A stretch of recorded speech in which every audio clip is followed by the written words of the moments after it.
Ça y est, c'est bon. Super. Si j'appuie Compris. pas sur le bon bouton, tu as Ça a bien l'air fait. d'être parti, l'enregistrement. Ouais, Voilà, c'est ça y est, super. OK, super. Euh, Ouais, ouais, moi, je remets juste un petit peu le truc. Moi, c'est parti, en fait, ce webinaire d'une question que j'avais posée sur le groupe. ouais. Parce que moi, je fais un défi vidéo 365, donc je publie une vidéo tous les jours sur YouTube. Et puis, j'ai un petit peu de réaction. Là, j'en suis, aujourd'hui, j'ai fait la 258, un truc comme ça.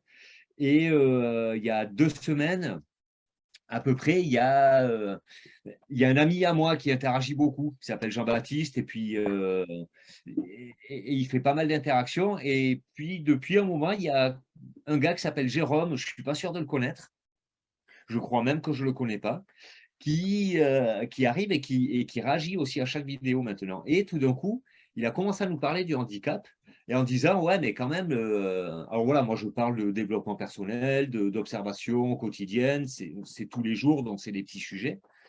Et puis, il commence à nous parler d'une vision un peu normopathe, il utilise ce mot, parce que, ben voilà, lui, il a un handicap, je n'ai pas bien compris ce que c'était, mais ce n'est pas important parce qu'il dit, mais avec un handicap, comment on se propose? Parce qu'il y a euh, il y a des choses qu'il aimerait faire et qu'il ne peut pas par son handicap. Et donc, il faut qu'il s'adapte. Et donc, il nous dit, alors c'est quoi cette histoire un petit peu? Voilà, donc c'est parti de là. Et ma question, c'était comment on fait en tant que coach avec une personne en situation de handicap? Et comment on se positionne et comment on commence, parce que la personne, c'est clair que selon le handicap et selon le désir vers là où elle veut aller, mais ça peut être plus ou moins compliqué. Voilà, donc je pense, moi pour moi, c'était un peu ça le sujet. Et puis après, s'il y a d'autres choses qui vous intéressent à débattre dessus, bien sûr, c'est bienvenu. Et puis on y va avec ça. Et donc, on a Stéphanie qui est avec nous, qui est sur fauteuil roulant. Donc. Alors Et ouais, pour ceux qui ne me connaissent pas, bon Chris, toi tu m'as vu, tu sais un petit peu ma situation, bon Sylvain aussi un petit peu, encore que Sylvain, tu sais peut-être moins trop, pas trop forcément ce que j'ai. Donc moi j'ai ce qu'on appelle une infirmité motrice cérébrale, donc c'est quelque chose qui est de naissance en fait, et je marche en fait, hein, mais je marche en boitant quand même beaucoup, et j'ai un périmètre de marche de 500 mètres à peu près, grosso modo. Avec bah, beaucoup de, j'allais dire, de spasticité, de douleurs musculaires, de choses comme ça. Donc c'est pour ça que depuis quelques années, j'utilise le fauteuil, ça fait une quinzaine d'années. Et la question que tu posais, Willy, était intéressante pour moi dans le sens où effectivement, moi, ça m'a demandé beaucoup de temps en fait d'accepter le fauteuil. Bien que j'ai un handicap de naissance, le passage en fauteuil, ça a été quelque chose de très très compliqué. Et Et du coup, c'est vrai que ça m'a fait aussi réfléchir, bah, justement, bah, d'ailleurs, quand j'ai fait la formation avec Geoffrey, parce que j'ai une vision de quelqu'un qui a toujours connu que ça, en fait, que le handicap. J'ai jamais été, je vais dire, complètement valide, mais en même temps, je me suis jamais considérée complètement handicapée à pas pouvoir faire les choses, en fait. Et j'ai toujours vécu dans le milieu classique, normal, en fait, à l'école normalement et tout. Et c'est vrai que ta question m'a aussi fait réfléchir parce que je me disais, bah, c'est vrai que moi, j'ai ma vision.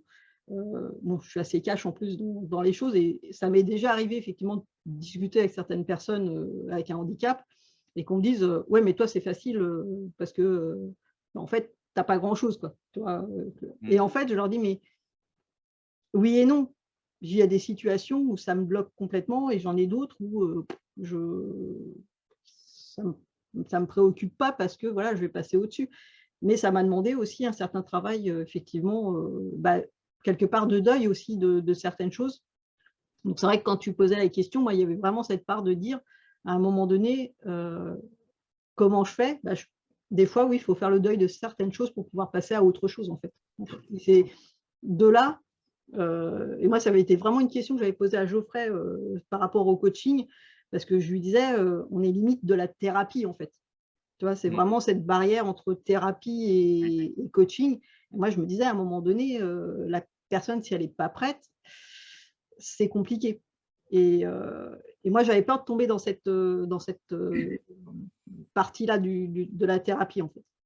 Et Et là où Geoffrey m'a conseillé, c'était vraiment de dire, bah, non, tu pars du point T où tu démarres le coaching, en fait, et on va vers l'avant. Alors que la thérapie, c'est traiter ce qui était d'avant. Alors, ça ne veut pas dire qu'on ne va pas en parler, etc., mais ce n'est pas nous qui allons travailler. En fait, ça, on va dire plutôt, bah, à ce moment-là, s'il y a des difficultés à ce niveau-là, il faut travailler avec un thérapeute, un psy ou des choses comme ça. Mais nous, on va être sur la partie bah, comment tu peux avancer avec ce qui est faisable ou pas. Et j'utilise effectivement pas mal dans les retours que j'ai là, bah, des personnes qui justement dépassent un peu leurs limites, hein.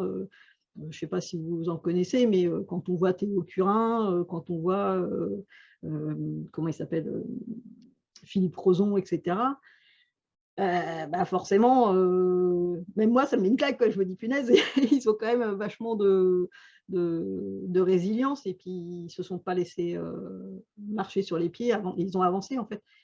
Et il y a, de mon point de vue, hein, après, c'est pour ça que je dis ça n'engage que moi, il y a aussi le côté aller au-delà des peurs de nos proches. Et ça, c'est aussi, je pense, important, des peurs ou des idées préconçues que les proches… Projections un peu qu'ils peuvent faire. Pardon? Des projections qu'ils peuvent faire. Les projections qu'ils peuvent faire, leurs propres peurs, parce que forcément, ben, ça amène d'autres choses. Et tu vois, je l'ai réalisé il n'y a pas longtemps par rapport à mon permis. Donc, je vais avoir 50 ans, ça va faire 30 ans que j'ai mon permis. Quand j'ai passé mon permis, je l'ai passé à 20 ans. Parce qu'on m'a dit à 18 ans, ben non, mais en fait, tu as ton handicap, donc la voiture tout de suite, ce n'est pas possible, il faut une voiture spécialisée. Déjà, c'était carrément la spécialisée, alors qu'en fait, une simple boîte automatique me suffisait, mais on l'a su 2 ans plus tard. Parce que bah, je suis allée à l'auto-école en disant, mais attendez, est-ce qu'il y a des solutions qui existent? Parce qu'en fait, j'avais une auto-école qui était à côté de chez moi, enfin à côté de mon lycée. J'avais vu boîte automatique et tout. Je me dis, tiens, c'est bizarre. Et quand je suis allée voir, on fait, ah non, non, mais en fait, nous, on a la voiture déjà sur place et tout. Donc, on peut vous faire un test, etc. Vous achetez votre voiture quand vous aurez votre permis, quoi.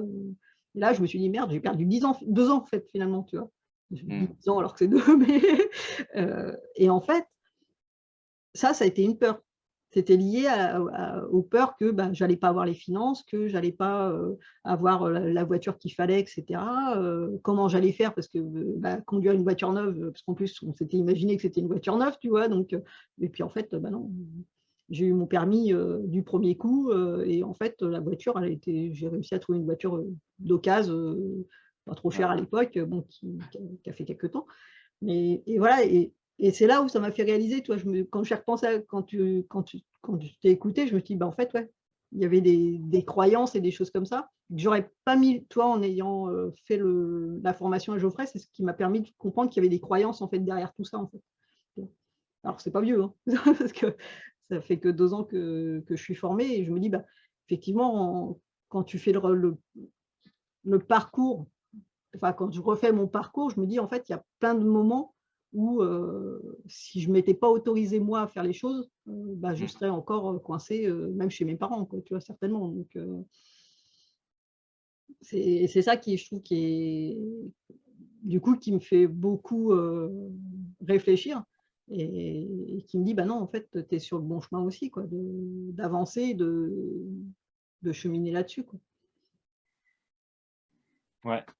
En fait, on avait eu un échange avec Stéphanie déjà et c'est là où on s'était dit qu'on allait lancer le webinaire. Et ce qu'on s'était dit, mais je pense que là, c'est quelque chose où ça va être intéressant d'avoir le point de vue de chacun. C'est en fin de compte une personne en situation de handicap ou une personne valide.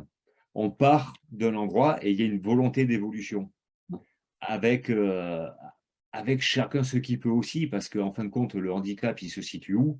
Et une personne qui a pas l'usage des jambes, mais que son évolution, ça va être d'apprendre à lire vachement plus vite un livre, ben, ça va être plus facile peut-être. Enfin, tout dépend un petit peu de où est-ce qu'on regarde, de où est-ce qu'on part et de où est-ce qu'on veut aller aussi. C'est ça. Ah bah, c'est sûr que si tu me demandes est-ce que je peux aller faire le marathon 42 km, forcément, je vais te dire non, mais là, faut peut-être pas déconner, quoi. Mais voilà, est-ce que je peux aller marcher 500 mètres? Oui, bah, en fait, et ça va être ça, ça va être de progresser. Et peut-être que en le faisant, il y a des choses qui évolueraient, quoi. Donc, c'est vraiment d'aller effectivement se poser qu'est-ce que je veux et comment je peux y aller, en fait, mais différemment. Moi, j'aime bien dire on est capable autrement, en fait. Ouais. Alors, j'irai peut-être pas à pied, peut-être que j'irai, je sais pas, en trottinette ou en ou tu vois, enfin, parce qu'en plus, maintenant, tu vois, même à l'époque, pour faire du hand, par exemple, ça n'existait pas le fauteuil, tu vois. Je ne sais pas depuis combien d'années ça existe, mais à une époque, ça n'existait pas. Et je dis, ça se développe aussi, toutes ces techniques-là. Là, il n'y a pas longtemps, on a découvert ce qu'on appelle un race runner. C'est un espèce d'arceau pour que tu puisses courir. Mm. Je me dis, bah, c'est génial parce que moi qui n'ai pas trop d'équipe, tu vois, tu es posé sur le truc, c'est vachement plus simple.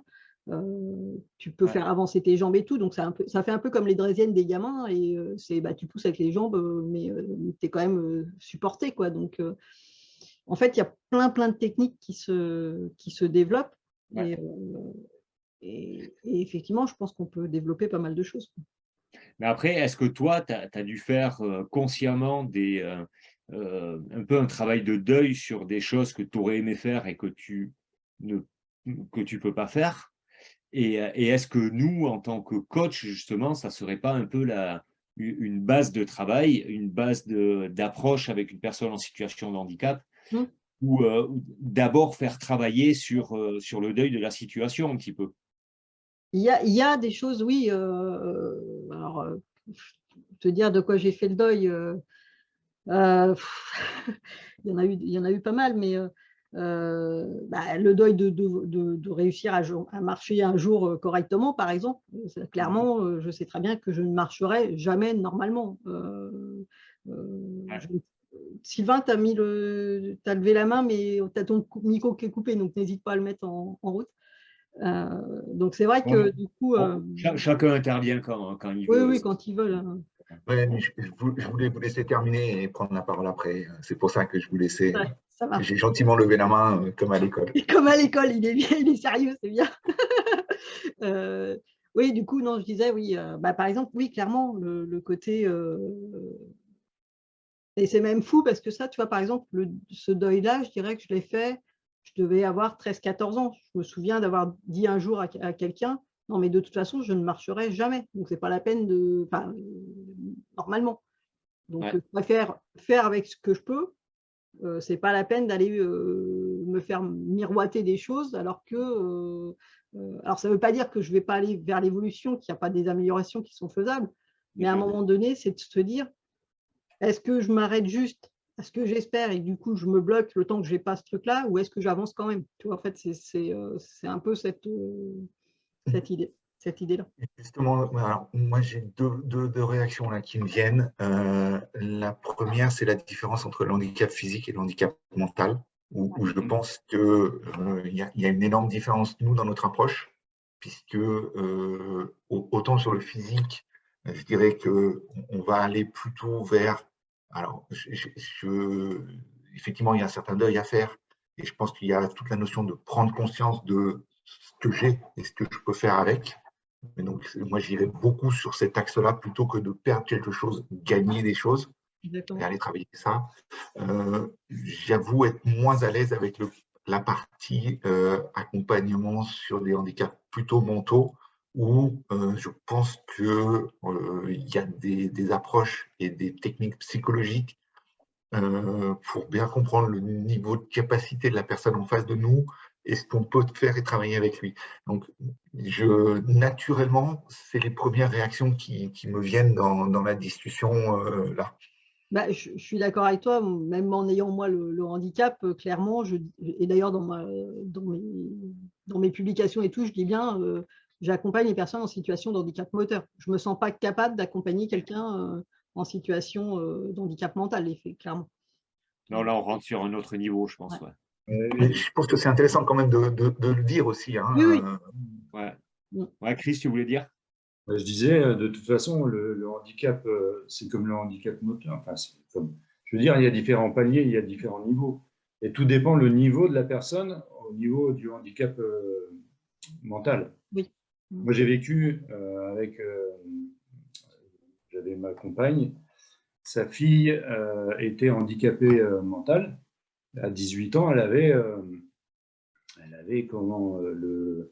le caractère, le mental d'une fille entre 3 et 5 ans. Donc, c'était très compliqué. Et en fait, elle avait le comportement d'une personne autiste, mais à un niveau très élevé. Et visiblement, bon, elle n'était pas autiste parce que c'était un accident à la naissance. Enfin, elle a manqué d'oxygène, le cerveau a manqué d'oxygène. Bref. Et c'était très compliqué dans le sens où, dès l'instant où elle était fatiguée, après, il y a certains signes qu'on décèle. Parce que quand on connaît la personne, tu t'habitues et là, tu peux anticiper. Et au départ, c'est pas facile. Toi, tu arrives dans un univers nouveau que tu connais pas forcément. Et ben, quand elle commençait à piquer une crise, mais pour l'arrêter, c'était impossible. Moi, je l'ai vu se taper la tête littéralement contre les murs. C'est vraiment, tu vois, c'est givré, quoi. Mais là, justement, on passe dans un autre niveau qui n'est plus de notre domaine de compétence. Tout à fait. Là, c'est ingérable, c'est incoachable. Voilà, c'est ça. Exactement. Non, là, de toute façon, clairement, elle était à un niveau tel que malheureusement, elle savait dire non. Oui, c'était compliqué. Elle savait dire papa, maman. Et encore maman, c'était. Mais elle avait été diagnostiquée ou pas au niveau médical? Il y avait un nom porté dessus, enfin... Les médecins disaient qu'elle avait des tendances autistiques, mais sa mère disait non. C'est à la naissance, le cerveau a manqué d'oxygène quand elle est. Justement, je te pose la question parce que moi, c'est en fait l'infirmité motrice cérébrale, c'est un manque d'oxygène au niveau du cerveau, justement. Et en fait, selon le manque d'oxygène que tu as, tu peux te retrouver effectivement avec des personnes aussi qui ont des problèmes comme moi, mais qui peuvent effectivement aussi avoir des séquelles au niveau mental, etc. Donc, en fait, dans ma maladie, par exemple, il y a vraiment tous les niveaux de… Il y a des gens qui sont complètement grabataires, en fait. Hein, tu vois, donc, c'est pour ça que j'ai quand même beaucoup de chance parce que, bon, moi, j'ai que les gens qui ont été touchés et je peux quand même marcher, etc. un petit peu, quoi. Et du coup, c'est pour ça que je me posais la question de savoir si tu avais, s'il y avait eu un diagnostic. En fait, c'était assez compliqué parce que visiblement, moi, j'ai connu tout ça qu'après, donc on me l'a rapporté. Enfin, mon ex-compagne me l'a rapporté. Mais elle me disait que, sachant que en fait, le bébé avait manqué d'oxygène à la naissance, donc elle est née bleue, hein, enfin, voilà, elle était violette. Et en fait, tout de suite, bon, le médecin accoucheur, il a eu un comportement assez étrange d'après elle. Et en fait, c'est tout. Elle ne l'a pas vu tout de suite, mais elle avait un retard significatif en fait dans son évolution à la maternelle, à l'école, etc. C'est pour ça que je te posais la question, parce que moi, si tu veux, à la naissance, ça ne s'est pas vu en fait. Ça s'est vraiment vu au niveau du développement, au moment de la marche. En fait, mes parents se sont dit… à la naissance. Cependant, elle a marché au bout de 2 ans et demi, 3 ans. Ouais. De 2 ans et demi, 3 ans. Donc, elle avait un retard. Il y avait un retard. Encore, elle marchait pas. Et puis après, en parlant avec des personnes autour d'elle, c'est là qu'elle a repris conscience à ce niveau-là que le bébé il est né quand même bleu et tout. Et que en fait, je crois elle avait été chez un médecin qui avait dit de toute façon, je pense qu'elle n'est pas autiste, c'est dû au manque d'oxygène à la naissance. Suite à ça, elle avait été voir le médecin qui l'avait accouchée, il avait nié en totalité. Dans ces cas-là, vous travaillez comment? Vous faites un aller dans le passé pour la projeter sur l'avenir? Comment vous travaillez avec ces personnes en handicap? Est-ce que vous essayez de débloquer dans le passé pour aller vers l'avenir, ou vous vous centrez plutôt sur la particularité de l'avenir? En fait, moi, ce que j'ai l'impression, c'est que nous, notre boulot, il commence à partir du moment où une personne vient vers nous et nous dit « j'ai envie d'évoluer, j'ai envie de changer quelque chose ». Donc déjà, quand on a un handicap lourd comme ça, la personne, il y a peu de chances qu'elle vienne de elle-même vers un coach pour dire « ok, moi j'ai besoin d'une évolution ». Donc déjà, ce genre d'handicap-là, j'ai l'impression qu'il ne nous concerne pas vraiment. Par contre, il pourrait nous concerner sur les personnes de la famille, sur les personnes accompagnantes. Là, oui, ça pourrait être quelqu'un qui vient nous voir en disant ben, « moi, j'ai ma fille, mon fils qui a un handicap très lourd, j'ai du mal à le supporter et j'ai envie de comprendre pourquoi j'ai du mal à le supporter et là, j'ai besoin d'aide pour ça. » Et là, dans ces cas-là, nous, on peut rentrer en matière. Après, encore une fois, je me permets d'insister sur le fait que tout dépend du niveau de handicap mental, je parle. Je vais prendre l'exemple des personnes autiques. Il y a différents paliers, il y a différents niveaux. Ouais. Il y a des personnes autistes pour lesquelles ça ne se voit pas. Oui, oui, bien sûr. Qui ont développé un niveau d'intelligence exceptionnel. Ouais. Mais en fait, c'est justement ça que je voulais dire. C'est le niveau de handicap, c'est pas ça qui va définir. Ce qui va définir, c'est que la personne de elle-même vient vers un coach en disant j'ai envie de discussion. Et à partir de là, bon, ben, ok, on va bosser ensemble. La démarche personnelle du coaché, enfin de la personne. Exactement. Exactement. Et c'est ça qui va et sa propre position, j'allais dire, parce que tu as des personnes, par exemple, j'en vois pas mal, moi, sur les groupes d'handicapés sur Facebook, qui vont avoir cette, alors, je vais mettre entre guillemets, cette idée de victime, en fait. Je suis victime de la société, je suis victime du monde, et puis on me met de côté, etc. Donc, et ils sont dans cette, j'allais dire, dans cette spirale-là. Et le temps qu'ils sont dans cette spirale-là, tu as beau leur donner n'importe quel message, ça bloque, en fait. Donc, tu ne peux pas les coacher, en fait, ces personnes-là, parce qu'elles sont dans leur… En fait, ça dépend, encore une fois, ça dépend d'une personne handicapée et valide. Même une personne valide qui n'a pas demandé un coaching, tu lui dis… c'est carrément ça. Ouais. Il y a une question qui m'interpelle. Tout à l'heure, quand tu me parlais du deuil, je reviens à ce que tu m'as dit, ce que tu viens de nous dire là, qu'il y a une personne qui est dans le mode victimisation, enfin victime, etc. Toi, après le deuil, tu étais dans l'acceptation. Oula, il y a des étapes entre les deux. C'est ça. Parce que justement, la personne qui se victimise, alors il y a une différence entre… Elle n'a pas fait son deuil, mais après, est-ce qu'elle va pouvoir accepter? Oui, en fait, c'est tout un chemin. Le deuil, c'est un cheminement, en fait. Donc, si tu veux, là où moi, je vais dire que tu peux pas, c'est quand tu es dans le déni, en fait. Hein, c'est vraiment dans je suis victime et en fait, il n'y a rien à faire. En fait, tu vois, je ne sais pas si de temps en temps je la poste, j'ai une photo où on voit un gars qui est dans un bus et puis d'un côté, il y a la montagne, de l'autre, il y a le soleil. Et le gars, il est tourné, tu en as un qui est tourné vers la montagne et qui ne voit que la montagne et l'autre, il ne voit que le soleil, en fait. Et c'est ça, c'est à un moment donné, si la personne n'a fait que de regarder le négatif, tu auras beau lui donner tout ce que tu veux, elle trouvera toujours un truc négatif à sortir, quoi, en fait. Une question. C'est quoi le négatif dans l'image? C'est quoi le négatif dans l'image? Là, non, mais c'est le côté, justement, là, tu vois l'image qui est vraiment très grise, la montagne très aride, etc. Si tu veux, puis de l'autre côté, tu as le côté, il y a un paysage, et en fait, tu vois le gars qui est dans le bus, selon le côté où il regarde de la fenêtre, il n'a pas du tout la même vision, si tu veux. Parce qu'en fin de compte, c'est encore une histoire de perception des choses. De perception des choses. On peut très bien voir la montagne comme quelque chose de magnifique. Mais exactement. Et si le soleil nous éblouit, à un moment donné, on a plutôt envie de se mettre à l'ombre. C'est pour ça que ça va dépendre de chaque personne. Non, mais je suis d'accord avec toi.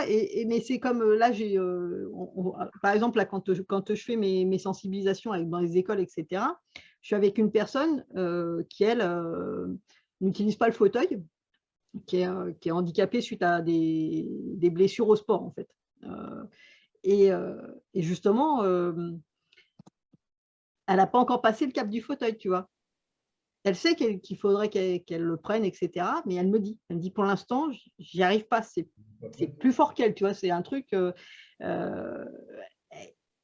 Alors, je vais nuancer mon propos parce qu'elle commence un petit peu à s'en servir, à dire de temps en temps, quand vraiment elle se sent pas bien, elle le prend, mais quelques jours. Mais tu vois, elle n'est pas prête à se dire j'en achète un. Donc elle le prend au comité handisport en dépannage, entre guillemets.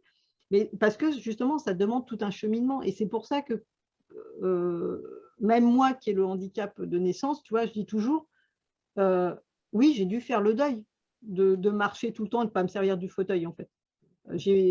Quand le médecin m'en a parlé, la première fois, il m'a regardé, il m'a dit, bon, il faut que je te dise un truc. Oula, ça c'est pas bon. Il me dit, t'en as pour 5 ans, mais je sais qu'il va falloir que tu utilises un fauteuil. Et il a vu à ma tête, il m'a dit, oui, je sais, j'en ai pour 5 ans à te bassiner avec ça, avant que tu n'acceptes que de prendre le fauteuil. Même pas de t'en servir, mais au moins d'y penser, tu vois. Le fauteuil, quand j'en l'ai pris, il est resté plus de 2 ans dans la voiture, sans sortir du coffre. Justement, dans cette période de deuil dont on parle beaucoup, on dit par exemple, tu sais, pour un deuil amoureux, que ça peut durer 6 mois ou quoi que ce soit en moyenne. Dans le handicap, justement, cette période de deuil, de quelle manière elle peut être mesurée? Est-ce qu'elle a un temps en fait spécifique d'acceptation, tu vois, ou parce que tu parlais de la thérapie ou du coaching, donc la thérapie ou cette période de deuil à faire en effet, pour derrière savoir comment évoluer et être après dans cette évolution recherchée. Mais à partir de quand, en fait, on peut estimer, ou est-ce que c'est l'handicapé lui-même qui peut estimer cette notion de deuil aussi? C'est à ce moment-là à lui demander clairement. Je pense que tu auras autant de réponses que tu as de personnes sur Terre, quelque part, parce que chacun va le vivre de différentes façons. Mais comme la perte de quelqu'un, d'un être cher, hein, tu as des gens, tu te dis au bout de 3 semaines, un mois, ils repartent. C'est comme si tout allait bien. Et tu as d'autres personnes qui ne s'en remettent jamais, en fait, et qui sont dans ce côté j'ai tout perdu, j'ai plus de vie, etc., quoi. Et tu as beau essayer de dire ben, si, il y a quand même des belles choses à côté. Non, elles ne voient que le négatif et elles n'arrivent pas elles sont bloquées, en fait. Hein. Et ça, malheureusement, j'allais dire que c'est qu'intérieur hein, que ça peut se changer. Et tu vois, pour faire la relation, on m'a posé la question, moi, il y a quelques temps, en me disant justement, bah, qu'est-ce qui a fait que j'ai eu ce truc-là, en fait. Et je lui dis, mais c'était quelque chose d'intérieur. En fait, j'arrive pas à l'expliquer. Enfin, pas à l'expliquer, j'ai du mal à trouver les mots parce que c'est vraiment eu un ressenti que j'ai eu. C'était plus après mon divorce, en fait, où j'ai eu un moment. J'allais dire, c'est un peu comme une étincelle qui s'est rallumée, si tu veux. Et je me suis dit, en fait, tu as le choix. C'est soit tu es sur Terre et puis tu vis ce que tu as à vivre, ou soit tu t'éteins. Après, c'est l'étincelle de l'envie qui arrive à ce moment-là aussi. Ouais, c'est ça. Et ça a été ce truc-là, si tu veux. Ça a été cette flamme-là où je me suis dit, bah, tu vis ce que tu as à vivre, en fait. Tu t'en fous du comment tu le vis, mais tu le vis, quoi. Sachant qu'à partir du moment où une personne handicapée viendrait nous voir, c'est qu'il y aurait cette envie qui serait déjà là pour qu'elle soit dans la démarche de le faire. Donc, après, c'est juste à savoir s'il y a encore d'abord une étape de thérapie à finaliser pour travailler sur le deuil et peut-être d'autres problématiques. Mais l'envie, l'étincelle, elle est déjà là, en fait. Ça. Et ça, tu vas le sentir, je pense, s'il y a ce côté un peu deuil à travailler, c'est que si tu veux, tu vas sentir qu'elle est, entre guillemets, dans le côté de ressasser des choses négatives, etc., tout le temps, en fait. Si à chaque fois que tu lui proposes un truc, elle te dit « Ah, mais non, je ne peux pas parce qu'il y a le handicap », c'est que là, il y a un frein quelque part et qu'il faut aller creuser. Alors, ça ne vient peut-être pas d'elle, ça peut être aussi, justement, ses croyances là, par rapport à ce qu'on lui a inculqué, pardon, je cherchais le mot, des choses comme ça aussi, hein, parce que c'est vrai que moi, tu vois, par exemple, et ça, je m'en suis rendu compte quand j'ai fait de l'art-thérapie. Moi, j'ai été suivie pendant 1 an en art-thérapie, moi, et un jour, l'art-thérapeute me dit mais ça t'arrive de te poser dans ton canapé et de te reposer? Et là, je la regarde, Qu'est-ce qu'elle me dit, elle est sans rapport. Oui, non, mais vraiment, elle a senti, si tu veux, il y a eu un arrêt, elle me dit, t'as eu un blanc, en fait. Mais je dis, mais je connais pas ce mot. Je fais, attends, je suis toute seule, en plus, avec mes 2 enfants, parce que c'était après mon divorce et tout, si tu veux. Donc, je dis, mais j'ai pas le temps de m'arrêter. Et puis, j'ai pas été éduquée comme ça. Parce que je dis, bon, on m'a toujours dit, ton handicap, entre guillemets, il est là, mais tu fais comme tout le monde, quoi. Donc, même si tu n'y arrives pas, bah, tu te débrouilles, mais tu trouves une solution pour faire ce que tu veux faire, en fait, si tu veux. Et donc, moi, j'ai dû faire le chemin inverse, en fait. J'ai dû apprendre justement à dire, à un moment donné, tu redescends sur Terre, justement, et tu écoutes ton corps, en fait. Et c'est ça aussi, tu vois, parce qu'il y a ce côté… alors, et ça, je pense que c'est encore plus marqué pour les personnes qui ont un accident de la vie plus tard, qu'une personne encore qui le vit de la naissance, parce que tu as ce côté de ce que tu faisais avant. En fait. Renoncer à. Ouais, voilà. Tu dois renoncer à ta vie d'avant, en fait. Et ça, c'est compliqué. Moi, je trouve qu'il y a cette partie de deuil, je pense, qui est encore plus importante. Alors, comme je te dis, moi, j'ai dû faire un certain deuil, mais je pense que c'est encore plus marqué, effectivement, avec les personnes qui ont un accident de la vie, un accident de voiture ou autre, quoi. Ça ramène aussi un peu à ce qui a été évoqué aussi plusieurs fois, c'est la notion de la normalité, en fait. Parce qu'à un moment donné, tu spécifiais justement que quelqu'un disait, mais je sais plus, t'as pas grand-chose, mais toi, t'as pas grand-chose. Donc, c'était de la part de quelqu'un qui avait un handicap certainement plus fort. Ouais. Et à ce moment-là, quand une personne handicapée arrive aussi, c'est quelle est sa normalité à elle. C'est ça. Pour savoir aussi où est la jauge à mettre, là où elle est à mettre aussi, pour voir déjà comment elle se considère aussi, parce que sa normalité elle est différente. Ah bah, tout à fait. J'ai eu une publication il y a, alors, je te dirais, ça doit faire peut-être 1 mois et demi, 2 mois maintenant, je ne sais plus exactement, où un jour j'ai eu un commentaire comme ça et la personne me dit oui, non, mais toi, tu es une fausse handicapée. Ah bon? Qu'est-ce que tu appelles une fausse handicapée? Parce que je dis non, pourtant j'ai bien un handicap, il est bien répertorié au niveau de la Sécu, il y a tout ce que tu veux, je suis reconnue, etc. Et en fait, pour lui, un handicapé, c'est quelqu'un qui est en fauteuil H24, qui est tétraplégique. Tous les autres, c'est des faux handicapés. Parce que dès que tu peux te mouvoir, en fait, tu n'es pas vraiment handicapé. Ben, je lui dis si, il y a quand même… alors après, il y a différents degrés, mais ça n'empêche pas que le handicap, il est là. Du coup, là, on commence à aborder la problématique du regard de l'autre, en fait, sur sa personne, mais aussi sur l'entourage et le poids de ça, je pense. C'est ça. Et je pense que la clé, elle est vraiment là aussi. Hein. C'est que la personne doit travailler sur cette acceptation et ce jugement de l'autre en permanence. Et je ne sais pas qui était de ça tout à l'heure. Oui, vas-y, je te laisse. Ouais. Non, je rebondis sur ce que tu dis. Alors, le jugement de l'autre, mais son propre jugement aussi. C'est aussi son propre regard. En fait. Moi, j'ai un truc à partager aussi à ce niveau-là. Un regard, chez tout humain, ces 2 problématiques-là, qu'on soit handicapé ou qu'on ne soit pas handicapé, je dirais, c'est la nature même du travail qu'on a à faire, en fait. Et dans ce sens-là, je ne vois pas forcément beaucoup de différence entre… Et globalement, l'enjeu, c'est de réussir à ne pas faire de différence, mais une singularité de ça. Vas-y, Willy. Ouais. Moi, c'est une expérience que j'ai vécue il y a 3 ans, là, en mai 2019. Moi, j'ai eu un accident de moto. Et ça s'est passé donc très vite, bien sûr, comme tous les accidents. Une voiture m'a coupé la route et puis il y a ma jambe qui s'est retrouvée coincée entre la moto et la voiture. Donc, ça a fait un choc comme ça. Je revois toutes les images, je me revois voler au-dessus du capot, entendre le casque qui frotte par terre, vraiment tous les frottements. Et quand j'ai ouvert les yeux, j'étais à côté de la moto avec l'essence qui pissait et le klaxon de la moto qui était coincé. Alors je me suis dit, électricité et essence, c'est parti tout de suite dans ma tête. Si jamais ça prend feu à ce moment-là, je suis vraiment emmerdé parce que je suis à côté. J'ai roulé sur moi-même et là, j'ai vu que j'avais mon pied droit qui pendouillait. Donc, ok, boum, jambe broyée. Moi, je travaille dans le spectacle, donc je bouge beaucoup et puis je nage beaucoup. Et donc, je me dis tout de suite, bon, le boulot, c'est fini. La natation, c'est fini. Et en même pas une seconde, je me suis dit, OK, ben, je vais reprendre la musique, je vais apprendre à composer la musique, je vais apprendre à dessiner. OK, boum, je vais faire autre chose. Donc là, on est à 2 secondes après l'accident. À la 3e seconde, donc une fois que j'avais calé, que je me suis dit, OK, je vais pouvoir me recycler, j'ai commencé à faire le check de mon corps pour voir si j'avais la sensation partout, le bout des pieds, donc j'arrivais à bouger tous les orteils. OK, et j'ai passé tout mon corps comme ça, en même temps que je donnais le numéro de téléphone de ma femme au premier témoin qui approchait de moi, et je lui disais de couper le contact de la moto. Donc allongé par terre. Donc déjà, il y avait tout un truc sur le moment, l'adrénaline qui est là très fort.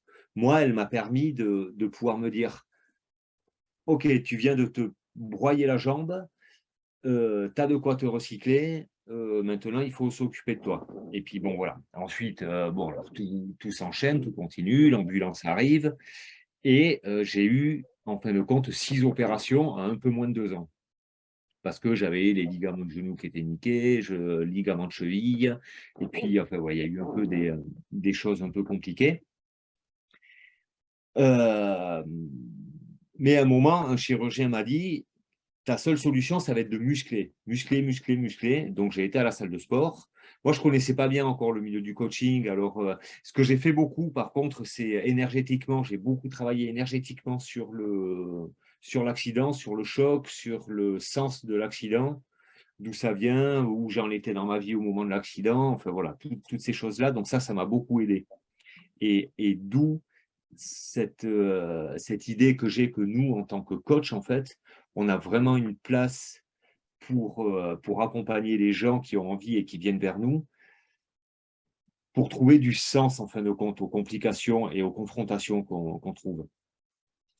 Et après, à la fin de ça, j'ai fait un séjour de 5 semaines dans une clinique de réadaptation où là, on fait du sport toute la journée, c'est à bloc, et il y a tous les accidentés de chantiers, de trucs et tout ça. Donc, on trouve plein un public hyper différent, avec des handicaps hyper différents. Et on est tous ensemble parce qu'on loge tous la semaine dans cette clinique et on mange tous ensemble et tout le monde est ensemble. Et là, déjà, ce que je me suis aperçu, parce qu'il y en avait un qui est arrivé en même temps que moi, qui a eu un accident de moto assez similaire au mien. On avait à peu près le même âge, et donc on en a discuté. Et tout de suite, je me suis aperçu qu'on n'était pas du tout au même niveau de réflexion sur le sens de l'accident et tout ça, et aux autres personnes pareilles. Et j'ai rencontré beaucoup de victimes, en fin de compte. Beaucoup de gens qui disaient, comme tu disais tout à l'heure, Stéphanie, tiens, ben, tu pourrais faire ça comme mouvement. Ah non, j'ai mal. Ah non, l'accident. Ah non, et je suis victime et je suis victime. Et il y a beaucoup de gens qui se sont vraiment enfoncés là-dedans. J'ai fait mes 5 semaines et après ça, donc j'en étais à 5 opérations. Il m'en restait une dernière, mais c'était une petite juste pour enlever du matériel. Il y a le chirurgien qui m'a opéré du genou, j'avais une attelle articulée, donc à ce moment-là, on était à presque 2 ans de l'accident. Je marchais normalement, je ne pouvais pas marcher super longtemps parce que je fatiguais vite, les muscles étaient encore vachement atrophiés, mais je marchais sans boiter. J'avais appris aussi à marcher sans boiter. Ma première physio, kiné, elle m'avait dit, marche doucement, mais marche sans boiter, tout le temps. Et donc, ça a été un super conseil. Donc là, je marchais sans boiter avec mon attelle. Et là, mon chirurgien me dit, mais ça y est, l'attelle, tu peux l'enlever maintenant. Et là, je me suis retrouvé bien emmerdé. Parce que justement, par rapport au regard des autres, eh bien, cette attelle, elle faisait partie de moi. Elle faisait partie de ce que j'avais dépassé. Elle faisait partie de cet endroit-là où j'avais été fort, où j'avais dépassé ça. En plus, cet accident, j'en ai fait mon nouveau métier à venir, qui est de la formation. Je fais une formation de coach sportif. Donc maintenant, je commence à développer ça. Et là, par rapport au regard des autres, on dit toujours, ouais, le handicap, le regard des autres du côté négatif. Mais là, justement, j'étais embêté parce que c'était le regard positif. Pour moi, ça m'élevait un petit peu. J'avais quelque chose, mais en même temps, je n'avais plus rien, j'avais dépassé. C'était quelque chose de fort. Et ça, quand je me suis aperçu de ça, je me suis remémoré beaucoup de gens que j'ai croisés dans cette clinique et où j'ai vu qu'ils étaient attachés à leur matériel aussi. Mais c'est un peu ce que, je ne sais pas si Geoffrey, par rapport ceux qui sont en cours de formation, vous en parlé, vous a parlé, mais c'est un peu ce que lui, il appelle la zone connue, en fait. Exactement. Et, tu vois, c'est, tu t'habitues à ce que tu connais, en fait. Donc, Oui. à un moment donné, tu dis, bah ouais, mais si je sors de ça, qu'est-ce que je fais derrière, en fait? Donc, Ouais. Alors, moi, j'ai une question à poser à Winnie. Oui. Du coup, est-ce que finalement, lâcher cet attel, c'est pas une peur de lâcher son histoire?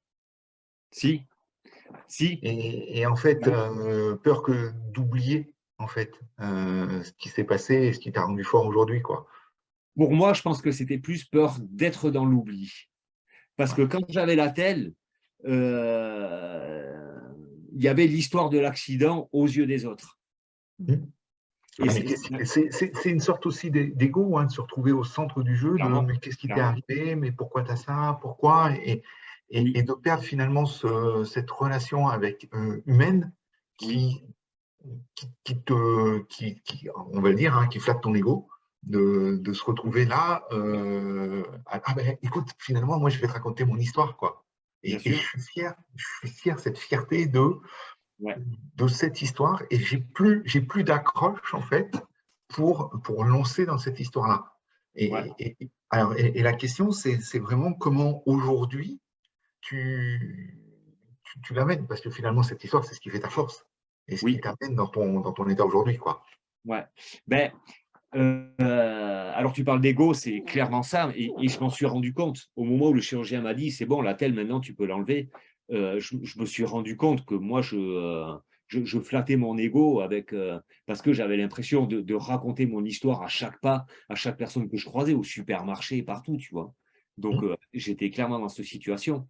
Ce que ça m'apporte énormément dans mon histoire de coach maintenant, c'est qu'il y a cette vision-là, et il y a ce truc-là de dire à des gens que je vais coacher, que je vais accompagner, il peut y avoir une dimension comme ça peut être en matériel, mais ça peut être une histoire de vie aussi, quelque chose d'immatériel, mais auquel on se raccroche, parce que c'est ça qui fait notre histoire, c'est ça qui fait notre ego. Mais il y a un moment, ok, ça tu peux le lâcher maintenant. Est-ce que c'était comme un… excuse-moi. Vas-y, non, vas-y. Est-ce que c'était comme un ancrage de force un peu aussi, que ça te donnait justement d'avoir cet attel-là et de t'apporter aussi une force pour pouvoir en parler plus facilement C'est une force sans en être une, parce que comme le dit bien Sylvain, c'est un flattage d'ego. Un flattage, ça se dit? Ouais, on va le dire ici. Moi, je vois ça comme un symbole. J'ai l'impression que tu en avais fait un symbole et que les gens s'attachent, que ce soit au matériel ou à… Et encore une fois, on parle d'ego, bien sûr, on ne s'en rend pas compte. J'ai l'impression qu'on en fait un symbole et c'est tellement fort parce que le symbole, c'est quelque chose c'est quelque chose de puissant pour nous. Ouais. J'ai l'impression que finalement, c'est là où c'est difficile de s'en détacher. Oui. Et de la même façon que une personne qui va dire « Ah non, je ne peux pas faire ça, j'ai mon handicap. Ah non, je ne peux pas faire ça, j'ai mal. Ah non, je peux pas faire ça, j'ai mes douleurs. » C'est pareil, c'est encore une fois, c'est un symbole. C'est ce symbole-là qui me définit. Ouais. Et donc, nous, en tant que coach, je pense que c'est important de regarder ça et de prendre conscience de ça pour réussir à aborder subtilement ce côté-là à nos coachés, en fait. Il y a une question là que tu viens de mettre sur la table qui est ultra importante. C'est le symbole qui me définit. Oui, exactement. Je ne suis pas ce que je donne à l'extérieur, en fait. Et je pense que c'est important et la clé, elle est là, en fait. Et de raccrocher ce symbole avec qui je suis et cette perte de l'identité, finalement, ça me permettait de me mettre en avant et de mettre mon identité. Comment je me définis? C'est ça. Ouais. Quel est le symbole qui me définit? Et je pense que pour le handicap, c'est pareil. Est-ce que c'est mon fauteuil ou est-ce que c'est la personne que je suis? Je ne sais pas où c'est que vous en êtes dans la formation. Au début. Oui, non, mais au niveau des chapitres, à peu près, tu saurais me dire? 8. 8, oui, donc vous n'êtes pas encore arrivé aux valeurs. On vient de faire les valeurs. On attaque les valeurs, là. Ouais. D'accord. Ok, alors donc je vais pouvoir rebondir. Spolier, vas-y, vas-y. Alors, parce que en fait, ça a été justement quand on a fait la formation, ça a été comment vous avez comment il s'appelle Dominique, qui je sais qui chapeaute ça maintenant. Et nous, il a été sur un des exercices. D'ailleurs, je crois que c'était le premier qu'on a fait lors de la formation.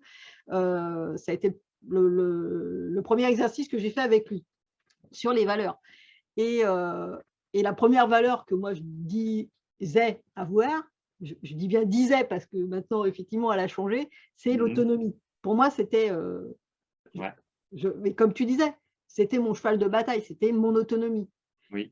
Et je disais, mais moi, ce que je veux, c'est mon autonomie. Et à un moment donné, Dominique me dit, mais tu l'as ton autonomie. Il fait, tu marches toute seule, tu as divorcé, tu t'es démerdé avec tes 2 gamins, etc. Il fait, côté autonomie, bon, il n'y a rien à redire.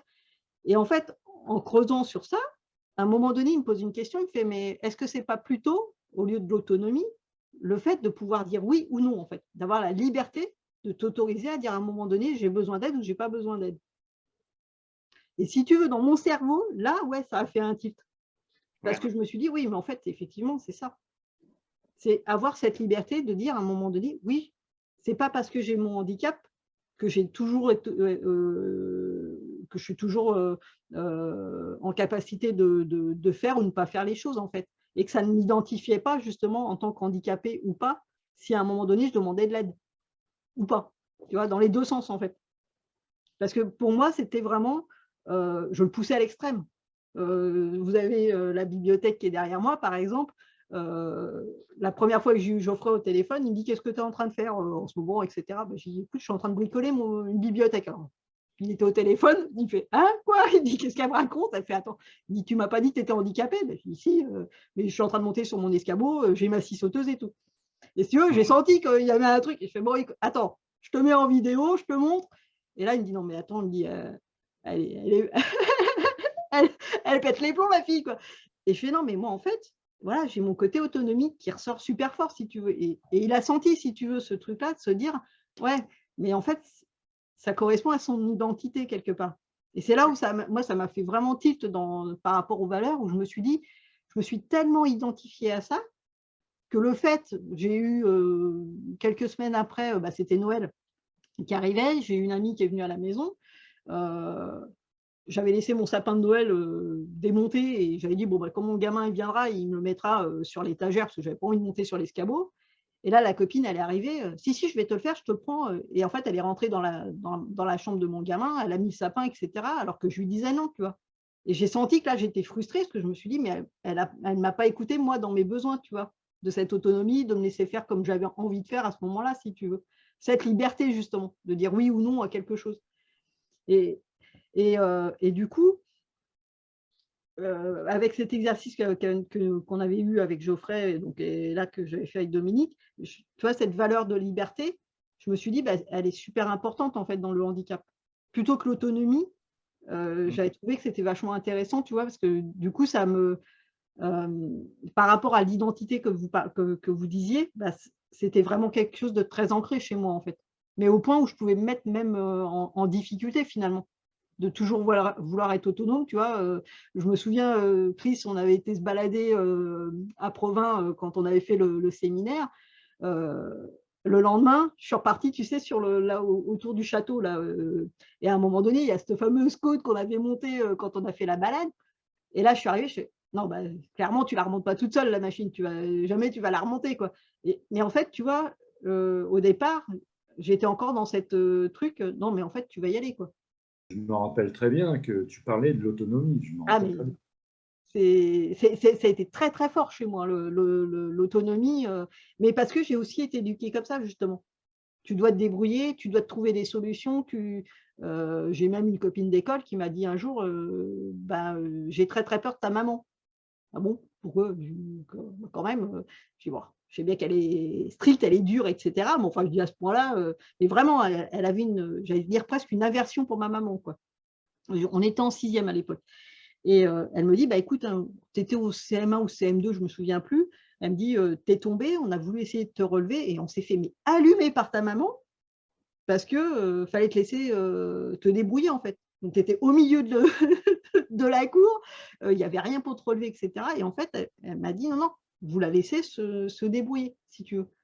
Et ça, justement, j'ai l'impression que ça peut être une barrière aussi, tu vois, parce que quelqu'un de valide qui tombe, quelqu'un qui vient l'aider, on ne va pas lui dire non, laisse-le se démerder. Tu vois, tout de suite, hein, pardon. Oui. Tu vois, il y a aussi une demi-mesure à faire. Et c'est ça, je ne suis pas forcément d'accord avec toi d'aider tout le monde à se relever. Hein. Il y a aussi de l'assistanat vers les personnes valides. Et ça marche pareil qu'avec les handicapés sur ce plan-là, pour moi. D'accord. Oui, c'est l'assistanat de la solidarité. Oui, mais c'est de trouver ce juste équilibre qui n'est pas forcément évident. C'est ça, le juste équilibre. Quelqu'un de valide qui va se casser la gueule par terre, tu as besoin d'aide pour te relever. Non, non, c'est bon, on laisse tomber. Voilà. Une personne handicapée, tu as besoin d'aide pour te relever. Non, non, c'est bon, on laisse tomber. Oui, mais justement, comment tu vas l'approcher? Est-ce que tu vas lui demander si elle a besoin d'aide ou est-ce que tu vas le faire Exactement.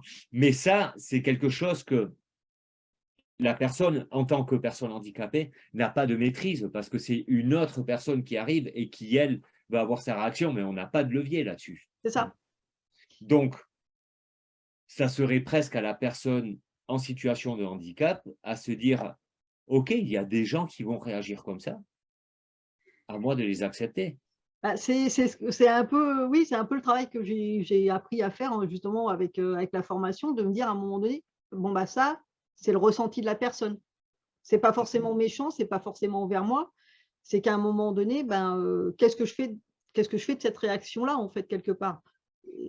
Mais n'empêche que ça vient toucher quelque chose en toi. Et de la même façon qu'une personne valide qui vient être touchée par le comportement d'une autre personne, totalement. On n'a pas de levier là-dessus pour changer les gens. Non, non, tu peux pas forcer les gens à changer, mais dans un sens ou dans un autre d'ailleurs. Même, effectivement, il y a des gens qui me disent oui, mais le valide, il ne comprend pas qu'on a besoin d'aide. Tu lui as dit que tu avais besoin d'aide. Si tu ne dis pas à la personne que tu as besoin d'aide, la personne en face, elle ne peut pas savoir déjà si tu as besoin d'aide, ni comment il faut t'aider. Bien sûr. J'ai eu une fois où on était en boîte de nuit avec une copine. Bon, alors je danse comme je danse, hein. Je fais plutôt du sur place, mais à un moment donné, les jambes, elles ont fini par lâcher parce qu'avec la fatigue, je me suis retrouvée par terre au milieu de la piste de danse avec je ne sais pas combien de personnes dans le truc, donc tout le monde s'est affolé en se disant elle s'est cassée la gueule, machin, je t'explique pas le truc, même la limite, la musique s'arrêtait dans la boîte de nuit, tu vois. Et en fait, moi, je me suis vue partir, je me suis mise à rigoler, mais à un point, mais vraiment, j'étais morte de rire, quoi. Et en fait, la copine essaye de me relever, mais plus elle essayait de me relever, plus je rigolais, en fait. Donc, musculairement, il n'y avait rien à faire, quoi. Donc, à un moment donné, je la regarde, je fais, mais tu sais que ça ne sert à rien. J'arrête de vouloir me relever. Je dis, laisse-moi avoir ma crise de rire, quand ça va être passé, ça va être bon. Donc, elle me laisse passer le truc et tout. Et tout le monde, si tu veux, a eu le réflexe de dire, elle a besoin d'aide. Et la copine a dit non, non, elle dit, vous inquiétez pas, elle est morte de rire, elle ne s'est pas blessée, c'est que c'est bon, quoi. Donc, mais en fait, effectivement, il y a ce côté de dire à un moment donné, c'est aussi à nous d'accepter que l'autre, elle veut nous aider, mais et de lui dire non, je suis capable de faire ou un truc. C'est aussi à toi d'imposer tes limites. C'est ça, c'est aussi de trouver ses propres limites, effectivement. Là, moi, j'essaie de me mettre à ta place et j'essaie de me mettre à la place qu'est-ce que je ferais si je vis une scène comme ça. Moi-même, honnêtement, je vais vers la personne. C'est le réflexe, je vais dire, c'est un réflexe humain quelque part d'aller vers la personne pour l'aider, mais même moi la première. Moi, personnellement, c'est de la compassion. Donc, c'est pas je veux pas emmerder la personne. Voilà. Après, on n'a pas forcément le réflexe justement de poser la question. C'est ça. Moi, je suis plus dans cette approche-là d'expliquer qu'en fait, il faut poser la question à la personne. Voilà, aller voir la personne et lui demander si elle a besoin d'aide. Par contre, nous, maintenant, en tant que coach, on a plutôt intérêt à travailler ce réflexe-là. Bien sûr. Pour la projection, oui. C'est ça, en fait, c'est la projection qu'on a. Et quelque part, c'est tout l'enseignement que nous amène Geoffrey avec le questionnement, finalement. C'est le questionnement que tu dois avoir pour n'importe qui, finalement. Mais cette question des valeurs aussi dont tu parles, elle est essentielle, valide ou invalide, quoi. C'est qu'est-ce qui te motive dans la vie Déjà, savoir quels sont les besoins, on parlait de douleur, etc. Donc, la douleur, derrière la douleur, il y a un symbole, etc. Mais aussi, il y a le besoin qui est nourri derrière. Et derrière, pour avancer, pour aller vers le comment, c'est savoir aussi, justement, quelles sont les valeurs qui t'animent au quotidien, quoi. Donc, c'est vrai que rapidement, après, c'est vrai que c'est essentiel d'offrir l'opportunité à chaque personne, en fait, de connaître ses valeurs, quoi. Ses valeurs. Et tout à l'heure, je ne sais plus qui c'est qui disait, qui parlait des limites, c'est aussi ce côté-là, à un moment donné, de dire, moi, j'ai besoin de ça. Si la personne en face, elle n'est pas capable de le comprendre, il faut que je sache poser mes limites. Moi, le fauteuil roulant, par exemple, clairement, hein, même encore maintenant, hein, ça fait pourtant 15, ouais, ça doit faire 15 ans que je l'ai. Ma maman, si je commence à dire que je prends le fauteuil, je sens que ça coince. Mais je lui dis, bah, maintenant, je ne me pose plus la question. Si moi, je sens que j'ai besoin du fauteuil, je prends le fauteuil.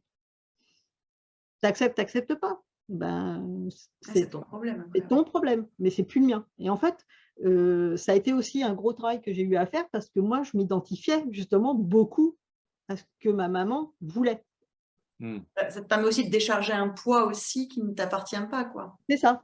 Et il y avait ce côté de poids et il y avait ce côté de… ça a fait beaucoup de résonance quand j'ai été au… Bah, d'ailleurs, Sylvain, tu y étais au séminaire de Christian Junot quand il a parlé des loyautés, des choses comme ça. Moi, c'était quelque chose d'hyper important. Être loyal à ma maman, mais c'était un truc, mais quelque part, je me serais sacrifiée, quoi. Jusqu'au jour où j'ai pété un boulon à 35 ans, qu'elle a tout pris dans la tronche et que je lui ai dit, oui, bah là, voilà, ça fait 5 ans que je suis en invalidité, je vais divorcer, machin. Là, bah, qu'est-ce qui se passe? Ça y est, elle pète un boulon, ça va pas bien là-haut. Je fais non, mais parce que justement, j'avais besoin de me retrouver, moi, en fait. Je m'étais tellement identifiée à ce qu'elle espérait et ce qu'elle voulait que du coup, moi, je vivais plus pour moi, finalement, quelque part. Et ça permet aussi peut-être de décharger la personne en face, qui enfin se rend compte que la personne qui parle prend ses propres responsabilités aussi, et qui a plus besoin peut-être, en tant que maman en tout cas. Ouais, alors ça a été compliqué. Pour elle, je pense que ça a été compliqué, si tu veux. Alors après, je ne veux pas parler pour ma maman, parce que c'est… Mais il y a eu un moment de tension où, si tu veux, elle me disait, oui, bah, de toute façon, je ne peux plus te parler, quoi. Parce qu'en fait, dès que je lui disais quelque chose, elle le prenait pour elle, en fait. Mais moi, j'avais fini par lui dire, non, mais en fait, ça ne me concerne plus. Ouais, mais encore une fois, en tant que coach, on est, quand on accompagne quelqu'un qui travaille sur la relation avec une autre personne, on n'a aucun levier sur la réaction que va avoir l'autre personne. Ben, c'est ça, et moi, ça a été vraiment la prise de conscience que j'avais eue sur ça, parce que je m'étais dit, mais en fait, ce que ma maman ressent, ou n'importe qui, hein, bah, c'est leur problème à eux après. C'est à eux, s'ils ont envie de travailler leurs propres problèmes, d'aller le faire. Je ne le faisais pas pour lui faire du mal, je le faisais pour moi simplement être moi-même en accord avec moi-même, finalement. Donc, Ouais. et c'est vrai que, bah, d'ailleurs, moi, j'avais fait la formation sur janvier 2021 jusqu'à juin. Il y avait eu la fête des mères et il y avait et effectivement, bon, c'était prévu, j'allais chez ma maman et on avait eu le webinaire juste avant le week-end, en fait, avec Geoffrey. Et puis, bah, tu vois, on parlait justement de toutes les croyances, etc. à ce moment-là, et la visualisation. Et il me dit, bah, comment tu le visualises sur ce repas de famille, etc. Je lui dis, de toute façon, c'est simple, si elle commence à me taper sur le système, je vais prendre mes clics et mes claques et je repars. Et là, il me regarde, puis il me fait, pas sûr que ce soit la bonne solution. Bah, je fais non, c'est clair, ça va faire un peu d'histoire. Et en fait, il me dit, bah, qu'est-ce que toi, tu veux, en fait? Bah, je dis, moi, j'ai envie de passer un bon moment avec ma famille sans qu'on vienne me casser les pieds sur ce que je fais ou ce que je ne fais pas au quotidien, quoi. Et il me dit, bah, pars avec cette idée-là. Je reviens le dimanche, je lui dis, écoute, c'est un truc de dingue. Je n'ai pas eu une seule question par rapport à ce que je vis actuellement. Il me dit, bah, t'étais comment? Je dis, bah, je me suis sentie super bien. Il me dit, non, mais en fait, ça s'est vu. Il me dit, t'es parti, tu savais ce que tu voulais, ce que tu ne voulais pas. Donc, en fait, il y avait une barrière, en fait. Il me dit, bah, tu savais à quelle limite, justement, tu parlais de limite tout à l'heure, Anne-Sophie, bah, c'était cette limite. je savais que si elle dépassait cette limite-là, moi, je repartais tranquillement. Il m'a dit, tu étais positionné. Donc, il n'y avait pas de discussion possible à ce niveau-là, en fait. Et c'est ça, je pense, qu'il faut amener aux personnes, c'est de dire à un moment donné, où est-ce que tu poses tes propres limites, en fait. Alors, elles peuvent mouvoir, hein, forcément, mais… Je voudrais rebondir sur ce que tu as dit tout à l'heure, Willy, qu'on n'a pas de levier sur la réaction, finalement, de la personne. Ouais. Et je voudrais soulever un point, c'est que on est conscient que c'est toujours plus compliqué de gérer les émotions en famille, enfin avec des proches. Bien sûr. Parce qu'on est impliqué. C'est ça. Alors qu'en tant que coach, l'implication n'est pas la même. Il ne faut pas confondre la sympathie et l'empathie. Bien sûr. Ouais. Dit toujours. Et ça, il faut bien se positionner là-dessus. Alors, bien sûr qu'on ne peut pas anticiper, on n'a aucun levier sur la réaction de… Cependant, à mon sens, quand on est dans la bienveillance, de toute façon, c'est sa démarche. Bien sûr. La personne, elle va venir vers nous parce qu'elle est en demande. Donc, dès l'instant où on est dans la bienveillance, je dirais même dans l'amour, mais je ne parle pas d'amitié, je ne parle pas de sympathie. Non, non, bien sûr. Voilà, dans l'amour inconditionnel. Poser le cadre. Et je pense qu'après, tout va bien, quoi. Après, il se peut qu'on ait des situations inconfortables. Mais… Puis effectivement, on a quand même un outil, par exemple, dans ce qui est fait dans le programme de Geoffrey, sur travailler plusieurs positionnements aussi. Tu veux dire, tu peux justement faire plusieurs séances, enfin une ou plusieurs séances, sur comment tu positionnes dans une situation particulière. Et du coup, tes réactions, tu vas pouvoir les adapter par rapport aux situations que tu vas vivre. Tu peux l'anticiper aussi. Hein. Mais moi, ce que je voulais dire là-dedans, c'est que notre coaché, si on bosse par exemple sur une relation toxique avec ses parents, avec quelqu'un de sa famille ou du boulot, on va bosser avec ce que ça lui fait à lui. Ensuite, lui va se comporter différemment sûrement dans sa relation, mais la personne qui est concernée à cette relation, là-dessus, on n'a aucun levier. Et le coaché n'a aucun levier non plus. Et c'est justement ça l'intérêt, c'est de lâcher prise justement sur un potentiel levier qui croit penser avoir, mais en fait, que le seul levier qu'on a, c'est sur nous. Quand on est coaché, en fin de compte, c'est OK, j'ai une relation toxique avec mon collègue de boulot. Comment moi, je me comporte, comment moi, je me dirige dans cette situation, comment moi, je dois changer les choses pour que ou je quitte mon boulot parce que c'est trop, ou je fais en sorte que ma journée se passe bien. Mais mon collègue de boulot, c'est un peu en connaissance de cause aussi. Ouais, mais tu as raison, mais j'ai eu plusieurs fois le cas où on me disait oui, mais on ne m'accepte pas avec mon handicap. Ben oui, mais ton handicap, il est ce qu'il est. Donc, à un moment donné, tu peux rencontrer des gens qui vont effectivement t'accepter, d'autres qui ne vont pas t'accepter. Ben, qu'est-ce que tu fais de celui qui ne t'accepte pas?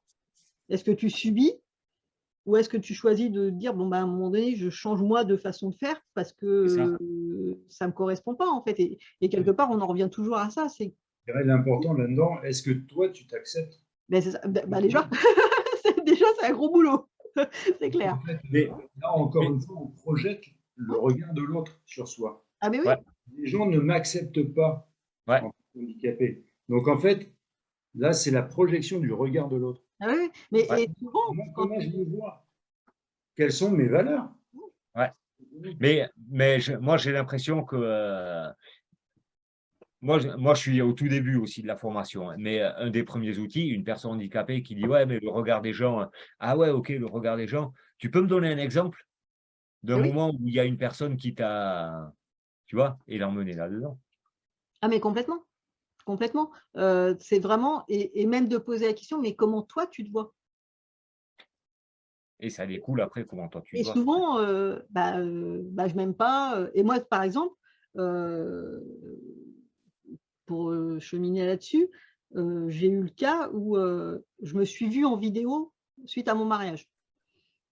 Alors, me voir en photo, je n'aimais pas trop ça, mais bon. Je supportais. Quand j'ai vu la vidéo de mon mariage à l'époque, j'ai fini en pleurs. Parce qu'en fait, j'avais une vision de moi qui était complètement différente de ce que vous voyez en fait en me voyant marcher. Et là, le fait de me voir en vidéo, je me suis pris une claque dans la tête. Si tu veux, sur le moment, je me suis dit, mais c'est pas possible, quoi. Et ça a mis du temps, en fait. Et c'est là où je me suis dit, mais ce que moi, je perçois, ça n'a rien à voir avec ce que perçoit l'autre en face, en fait. Bien sûr. Donc, ça aussi, ce rapport-là de comment tu te vois, etc., en fait, il est complètement déformé aussi. Donc, travailler sur ça, c'est super important aussi. Parce que, et d'ailleurs, on le voit beaucoup avec les personnes qui te disent, qui se disent trop grosses ou etc. Alors qu'elles font des tas de régimes, etc. Tu dis, toi, tu les vois, tu dis, bah non, il n'y a pas. Enfin, et en fait, souvent, il y a cette vision qui est faussée. Quelque part, ouais, qui est faussée. Ouais. Moi, je vais rebondir là-dessus. Je vais prendre un exemple sur moi-même. Il y a encore quelques années de ça, je ne supportais pas de me voir en photo. Et la première fois que je me suis vu en vidéo et que j'ai entendu ma voix, j'étais choqué. Ouais. Et je me suis dit, c'est pas moi. On a une vision complètement différente de ce qu'on est. Déformé. De ce qu'on se projette, finalement. Complètement. Là, j'étais... c'est pour contrecarrer ça, hein, et travailler sur cette compétence, sur cette perception de soi et son image. Hein. Excuse-moi, moi, je n'ai pas entendu ce que tu as dit au début de ta phrase. Je disais juste, c'est pas pour rien que tu fais un challenge 365, par exemple, sur des vidéos. Ouais, clairement. Alors ça, je vous promets que ça se soigne, on soigne le mal par le mal. Hein. Ah oui, mais clairement. Moi, je n'aimais pas du tout non plus me voir en vidéo. Ma voix, je ne la supporte pas. Mais là, voilà, j'en suis à quasi 260 jours où je me vois en vidéo. Ben, ça y est, maintenant, il n'y a plus aucun problème. J'ai accepté. Moi, je sais que ma femme, elle me dit, j'aime pas quand tu prends ta voix de professeur. Parce que j'arrive pas encore à être naturel dessus. Et du coup, effectivement, j'ai encore ce chemin à faire pour être naturel complètement, quoi. Ouais. Et puis après, c'est vrai que c'est, enfin, hormis une personne qui décide vraiment de bosser que en présentiel, mais j'ai l'impression l'évolution de notre métier, c'est un petit peu, on est voué à se voir en vidéo et à s'entendre en vidéo, hein. Quand même. Et, donc c'est vrai que partir sur un 365, c'est un marathon, hein, c'est un challenge. Mais ça reste que c'est un superbe exercice pour pouvoir développer notre métier aussi. Ça, c'est clair. Elles sont de combien de temps tes vidéos en général? C'est 5 à 7 minutes. En général, c'est ça. Okay. En live? Non, j'enregistre et je mets en ligne. Et c'est sur une thématique différente chaque jour? Ouais, c'est un peu choisi arbitrairement par rapport à des questions qui te sont posées, des envies? Ouais, alors il y a des questions posées, j'ai un petit peu des commentaires, il y a ce que je vis là, et puis il y a parfois, j'allume la caméra, je ne sais toujours pas ce que je vais dire, et puis ça vient comme ça au fur et à mesure. J'ai quelques interviews. Là, ça, en général, les interviews, c'est plus long. Et là, je vais en faire une prochainement avec Christian Junot, justement, là, le vendredi prochain. Et donc, voilà. Après, c'est pareil, il y a cet exercice-là aussi. Hein. Christian Junot, tu vois, bon, c'est quand même quelqu'un, il commence à être… Bon, en fait, j'étais sur Facebook, salut Christian, alors on se connaît un petit peu, j'ai suivi ses programmes. Puis je lui dis, j'ai des questions auxquelles je n'ai pas vraiment de réponse bien précise. Est-ce que tu es OK qu'on fasse une interview? Je lui pose la question. Voilà, et puis, moi, j'ai souvent ma phrase, je crois que je la dis au moins une fois par jour, c'est on n'est pas à l'abri de succès. Quoi. Et puis voilà. Ouais. Mais voilà, en tant que coach, nous, on doit se coacher aussi, tu vois, et se diriger sur ce qu'on n'aime pas de nous. Pourquoi ça vient me toucher où, tu vois, et puis se faire coacher au besoin, et ainsi de suite, quoi. C'est notre handicap aussi, hein. Ce qui est beau après, c'est quand on arrive à accepter tel qu'on est entièrement. Hein. Exactement. Et plus on va Et du s'accepter, beau. plus on va s'accepter tel qu'on est, et plus on va être authentique aussi, et meilleur coach on sera. De toute façon, tout est lié, hein, c'est clair. Mais ouais, parce que si on s'accepte, on va moins projeter, justement. Ah tiens, il y a ça qui me vient, mais sauf que j'ai appris à l'observer, à l'accueillir. Et tu vois, je vais rebondir par rapport à l'acceptation. Mais il y a beaucoup de gens qui me disent « Oui, mais toi, tu as accepté ton handicap depuis que tu es née. » Enfin, depuis que tu es née, depuis que tu es petite. Je dis « Mais attends, entre accepter et le vivre bien H24, il y a une différence. Hein. » Il y a des fois où il m'emmerde, mon handicap. Clairement, je me dis « Il me prend le chou, je n'arrive pas à faire ce que j'ai envie de faire. » Oui, il y a des fois où j'ai mal partout et je me dis « Bon, si je pouvais ne pas l'avoir, cette douleur-là, je serais bien contente. » Ouais. C'est ça, en fait. À un moment donné, l'acceptation, c'est pas se dire tu traverses tout et tout est rose. Non, c'est je fais ce que je peux au moment où ça vient, en fait. C'est surtout ça. Après, je crois que dire qu'on accepte complètement, on n'oublie pas le handicap, hein, quelque part. Donc, mais c'est bien d'aborder ce sujet aussi, parce que je sais que sur Facebook, tu avais répondu, je ne sais plus quel post, suite au post de Willy, justement, où tu avais spécifié aussi que c'était par rapport au regard des autres. Souvent, c'était les valides qui pouvaient faire remarquer aussi que tu étais invalide par rapport au regard qu'on est amené à poser sur les handicapés, quoi. Oui. Et moi, je sais que ça m'intéressait aussi, justement, tout particulièrement aussi d'en parler ce soir, pour voir justement aussi comment notre regard à nous de valide peut parfois être peut-être blessant alors qu'il se veut bienfaisant des fois. Et c'est vrai que c'est… est-ce qu'on peut regarder un invalide ou pas le regarder? Qu'est-ce qui est mieux, qu'est-ce qui n'est pas mieux? Ça dépendra de celui qui est en face. Hein. Il y a pas de… c'est ça. Tu vas te retrouver avec autant de cas que de personnes. Moi, ça ne me dérange pas. J'ai des gens qui vont me regarder dans la rue. Bon, ok. Par contre, il y a des fois, tu vas sentir un regard qui va être insistant, presque malsain, en fait. Donc, ça va être vraiment chaque fois différent. J'ai eu le cas, alors moi, je ne m'en souviens pas, on me l'a raconté, c'est ma maman qui me l'avait raconté. Elle m'a dit un jour, on était en train de faire des courses. Elle me dit, il y a un monsieur, je faisais 3 rayons, il m'a suivi. Donc, ma mère se retourne à un moment donné, fait, il y a un souci, tu vois. Mais elle ne pensait même pas au handicap, elle pensait carrément, j'ai perdu quelque chose, ou enfin, j'en sais rien.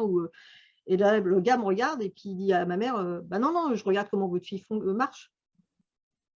Là, ma mère, elle est restée, j'allais dire con, quelque part, parce qu'elle dit, j'étais tellement interloquée que quelqu'un fasse 3 rayons pour voir comment tu te déplaçais, quoi, tu vois. C'est… Et on en revient toujours à cette notion de normalité. De normalité. Que ce soit le handicap, que ce soit une culture différente, que ce soit une personne qui a des mœurs différentes, quel que soit en fait ce qui est atypique à notre propre normalité. En fait. À notre propre normalité. J'ai un jour une de mes tantes qui m'a dit on ne fait pas d'enfants quand on est handicapé.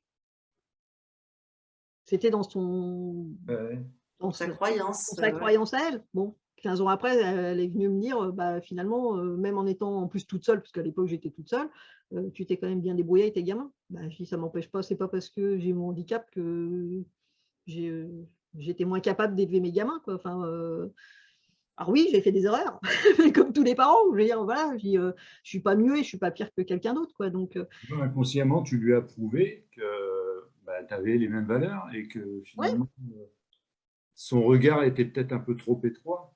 Donc, elle a peut-être eu après une ouverture d'esprit. Alors, dire qu'elle a eu une ouverture d'esprit, je dirais peut-être plus que là, parce que bon, il y a encore… Dans l'esprit. Pas de jugement, pas de jugement. Non, il y a encore beaucoup à faire, mais je veux dire, voilà, parce que c'est quelqu'un qui critique beaucoup, mais parce que elle critique, et je le dis vraiment avec bienveillance, hein, c'est que souvent, c'est parce qu'il y a des peurs derrière, en fait. Oui, mais en fait, c'est ses propres peurs qu'elle transposait, en fait, hein, si tu veux. Donc, et c'était une de ses peurs, c'était qu'un de ses enfants ou ses petits-enfants ait un handicap, clairement. C'est un des préceptes de la PNL aussi, où tu fais du mieux que tu peux avec les connaissances que tu as à l'instant T. C'est ça. Et c'est bien d'avoir conscience aussi que la personne en face, c'est pareil, quoi. C'est ça. Mais c'est vrai que ça demande une autre, aussi, enfin pour toi, cette prise de recul aussi. Et c'est vrai que, alors, j'allais dire que moi, globalement, j'arrivais à le faire, mais c'est vrai qu'il y a eu des périodes, effectivement, où quand j'étais moins bien et que je souffrais beaucoup, etc., bah oui, en fait, à un moment donné, c'est pareil, en fait, ton cerveau, il squeeze aussi, quoi, parce que tu n'es pas bien, etc.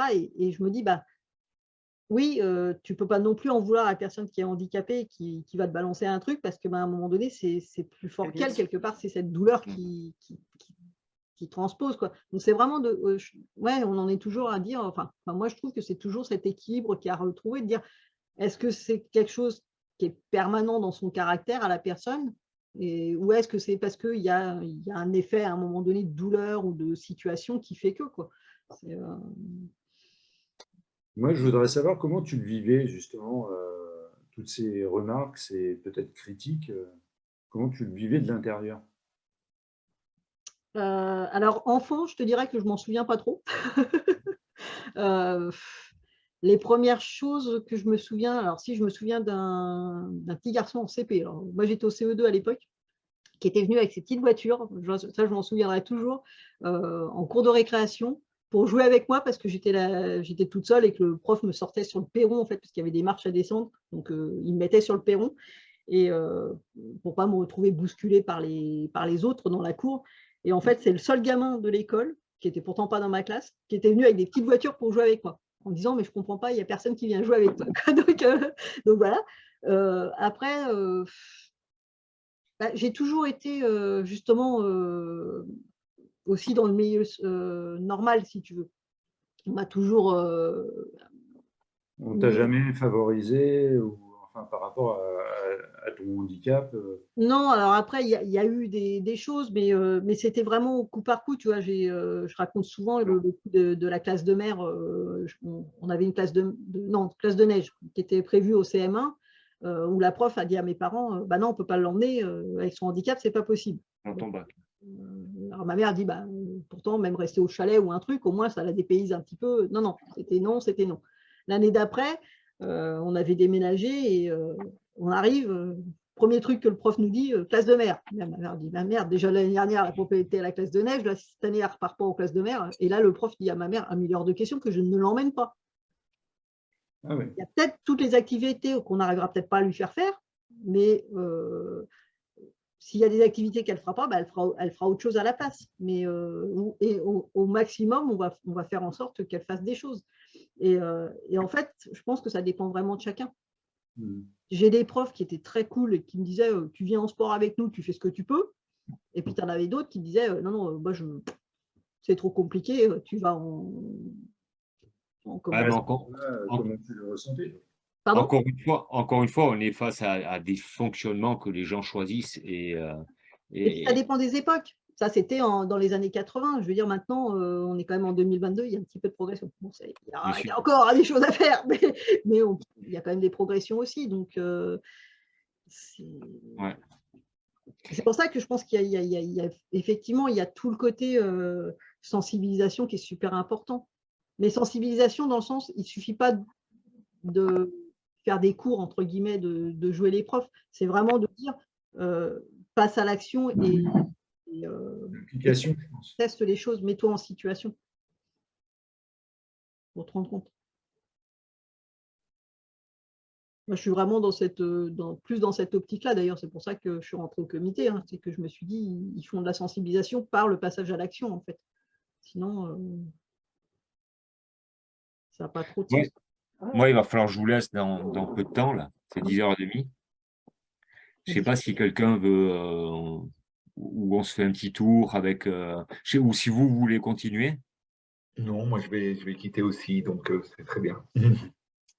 C'est parfait. Je vais faire des petites sessions régulièrement que y passer la nuit. Ouais. Moi, je suis pour aussi. Bah, Quelqu'un a envie de finir avec une petite phrase, un petit mot, un petit quelque chose ou Merci déjà pour cette initiative, à tous les deux, particulièrement là. Ouais, merci et Stéphie pour d'avoir lancé ce sujet-là. Et puis, c'est pas moi qui l'ai lancé, c'est Willy. Oui, et puis d'avoir rebondi, d'avoir.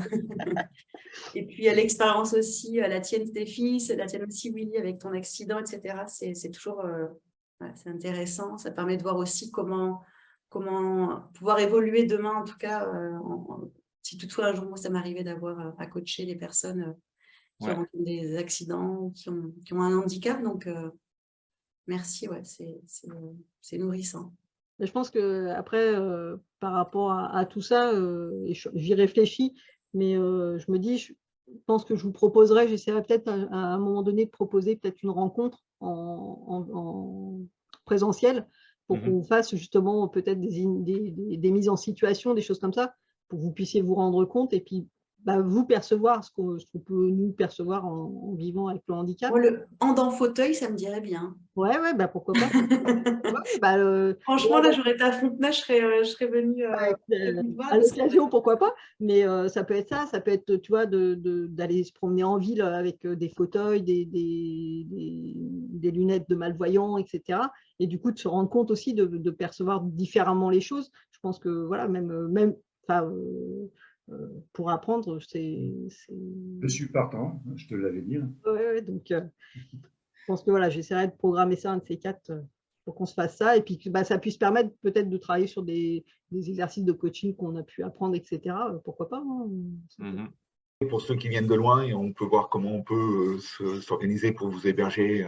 Moi, j'ai un canapé, donc si ça peut vous dépanner, c'est un canapé lit 160 par 2 mètres, hein, donc ne vous inquiétez pas, il y a de la place. Il y a de la place. C'est pas un bout de matelas qu'on jette dans un bout de pièce. Hein. Ah, mais c'est ça, oui, ça peut être après, voilà. Non, mais voilà, si c'est ça qui vous bloque, n'hésitez pas à moi me demander, ça me fera plaisir de pouvoir passer une soirée ou plus à discuter, échanger sur nos parcours et nos visions du coaching. Cool, affaire à suivre. Mais après, donc il y a l'enregistrement de ce Zoom là. Donc les autres coachs qui regardent, s'il y a d'autres sujets aussi, c'est vrai que c'est intéressant de se faire des petites rencontres entre nous comme ça. On n'a pas le chef qui nous surveille, on fait un peu ce qu'on veut. C'est pas parce qu'il n'y a pas le chef, au contraire, il faut qu'on apprenne à être nous-mêmes face au chef. Ah ouais, voilà, ouais. Je vois pas ce que ça change, sinon c'est déjà une limite que tu te mets, Willy. Ah, c'est vrai. On travaille tous les deux. Ça sera le sujet de samedi, ça, Willy. Ah, mais tiens, voilà, avec Sylvain, on est binôme sur la formation. Ah, excellent. Ça sent les entraînements le samedi, ça. Ouais, ça, on va bosser là-dessus. Bon, ben voilà, moi, mon petit mot, c'est vous remercier à vous d'être là. Merci Stéphanie aussi d'avoir réagi à mon premier post.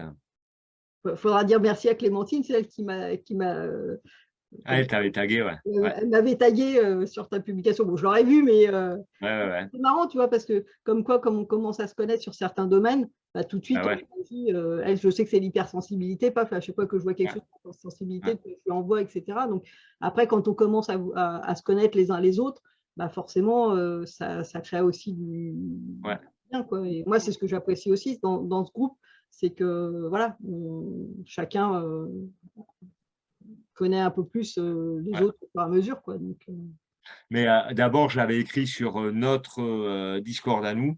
Et en fait, Geoffrey, il m'avait dit, mais mets-le sur le groupe Facebook parce qu'il y a Stéphanie qui est concernée avec ça. D'accord. Voilà. Il m'avait vendu avant l'heure. Très enrichissant. Merci pour ce partage. Vraiment, j'ai vraiment apprécié. Cool. C'est vrai que c'est sympa d'échanger comme ça. En petit comité, finalement, c'est bien. C'est bien aussi en petit comité, parce que c'est vrai que du coup, ça permet d'échanger, de vraiment poser des questions. Parce que des fois, quand on est beaucoup, c'est sûr que tout le monde n'ose pas forcément poser des questions. Donc, surtout, on n'a pas le temps. À réitérer, quoi. Je veux dire, pourquoi pas reproposer de temps en temps, mais pas forcément sur ce thème-là, mais même sur d'autres, effectivement. Ouais, c'est ça. Plein d'autres thèmes qu'on va pouvoir aborder. Mais même, rien qu'aujourd'hui, on a abordé vachement de thèmes. Hein. Je dirais qu'il y a des pistes. Je pense que si on veut travailler ensemble ou sur des sujets comme ça, on reprend les quelques grands moments clés de la discussion sur le jugement, sur s'accepter, sur être, l'identité et tout ça. Sur l'ego, et puis on peut refaire des sessions sur ces thèmes-là, par le handicap ou par ailleurs, et avoir nos visions croisées dessus. Hein. Je pense que là, on a déjà une mine d'or de pépites à aller travailler entre nous pour forger et continuer à développer nos convictions et nos partages de connaissances sur ces sujets-là. Mais complètement. Et moi, je vais finir avec une phrase. Je dirais que l'handicapé, c'est un humain avant tout. Merci. Un humain comme les autres. Oui. Et parce que ça résume finalement un petit peu tout ce qu'on s'est dit ce soir. Voilà. Super. J'aime dire qu'on est capable autrement. Donc, tu vois, c'est la même chose. Juste, on est capable de faire autrement. Et après, on est humain, comme tout le monde. Bien sûr. Cool. Bon, ben, merci à vous. Merci.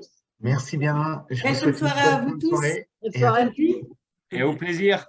Ciao, ciao tout le monde. Ciao, bye. Bye. Merci.